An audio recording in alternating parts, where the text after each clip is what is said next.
At the Pastoral Center, we recently announced that we will stop publishing The Witness, our newspaper, at the end of September.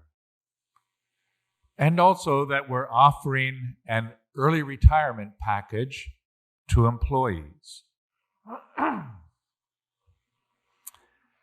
The economic impact of the pandemic forced both decisions.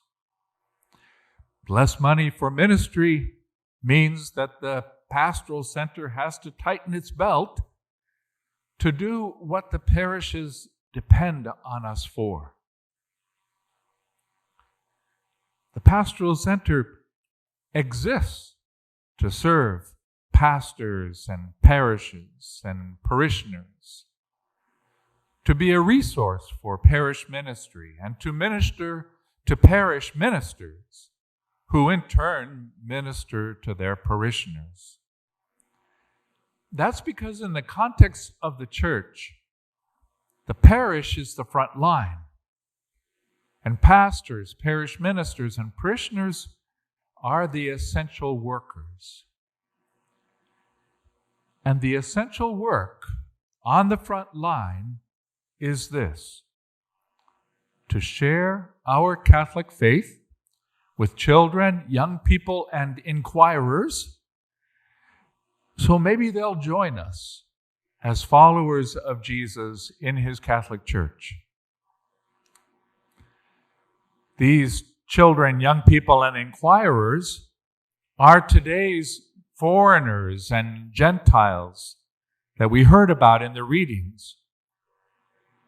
And we're to make them feel welcome in God's house, which is for all peoples. So what can attract them? What makes them feel welcome? Not rituals and rules and the rod of punishment, I'll tell you, which is how our church is sadly often viewed. Such a focus is like cold butter. It don't spread. Yes, parishes have to offer a beautiful, prayerful Mass, this ritual, and to offer programs to form us in the doctrine and practices of the Catholic faith. But first, people have to be warmly welcomed. One way to do that is by showing mercy, ready to ask pardon, and just as ready to pardon others, even if they don't say sorry, like Jesus pardoning those who were heckling him when he was on the cross. Parents will lament when their children quit going to Mass and ask what to do. Well, if you ask me, they won't be brought back by ritual rules and threat, but by mercy, kindness, acceptance. Another way to attract and retain church members is by focusing on helping the poor, even if they're undeserving, like the Canaanite woman in today's gospel, and even if they don't say please or thank you. That is our most important religious practice.